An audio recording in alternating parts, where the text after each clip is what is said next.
Welo ma jatend migawo mar arita kwe ma iye pacho ka Kithure Kindiki lemo ma jalup jatend piny Kenya. Kod jatend piny Kenya William Ruto kelo paro mopogore opogore kowuok kuom oganda jo Kenya. Ne en mor kod were gwenge ma Kindiki mayudore Tharaka Nithi e welo ma kamano. George Juma miyowa mathoth.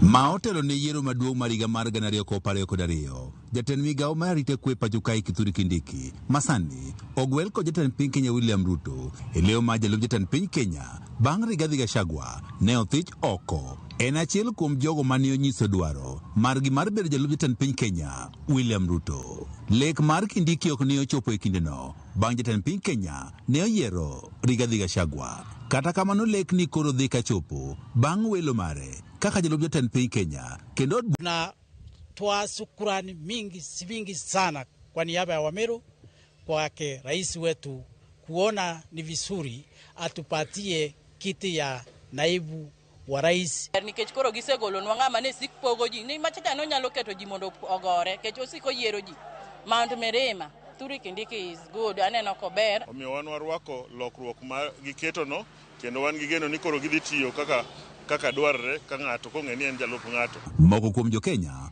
orwako welo mare ka giwacho ni entie kod lony moromo ka gimedo ni tije makaro osenre e migawo mar arita ma osebedo ka otele. Nikech Kithure Kindiki osenyiso picha mar telo. Number 1, ok en jatelo mohero wuoyo mang'eny. Ing'eni eko mar bedo deputy president ni oyieri yiera mar assist president e yore moko.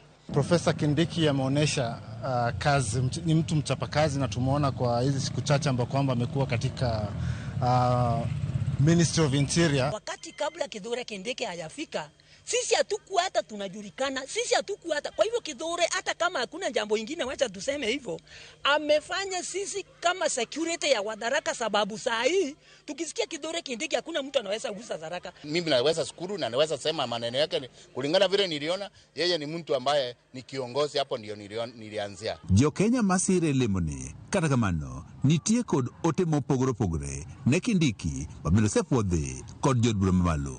To wakwaye Kithure Kindiki kosedonje power to kik otimre kaka nyawadgi ne timore. O make sure ni Kenya bedo united.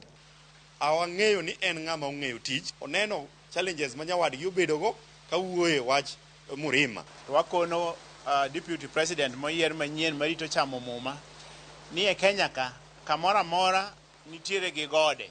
Koro kik ong'ia got ma kocha kende.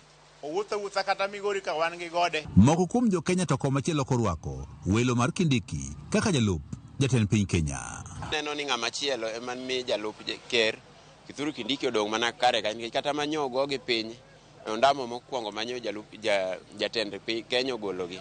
Nya neno kod woke mana kanyo nikech ober gi kanyo. Nyalore to nego beni ka ng'ama mama to iketo kanyo nikech Kindiki makoro ukelonwa ni ok watamore.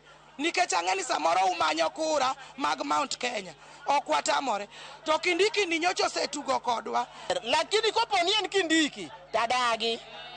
Nikech Kindiki aseneno tije ok ler. Moko kuom oganda gwenge makaluo bendo po jatend piny Kenya William Ruto kuom duoko lemono e gwengego mag Masawa. Duoka gino kama ne nitie cha mondo jo Kenya kik neno mae jalup ne tich, ne ni ng'acha tich otamo replace ng'ama nyati. Mano e achiel kuom rieko ma William Samoei Ruto tiyo godo so far. Oganda e kaunti ma Migori komachielo dwaro jatend piny Kenya ochiw thuolo no mowe kod Kindiki e migawo no mar arita ne oganda luo. Ile kitu tunakuomba tu rais ni moja. Kumbuka Migori. Thuolo ni to miwa Nyanza ka. To ko biro Nyanza ka to biro mana South Nyanza koni. George Juma, Ramogi TV. Ngire Kithure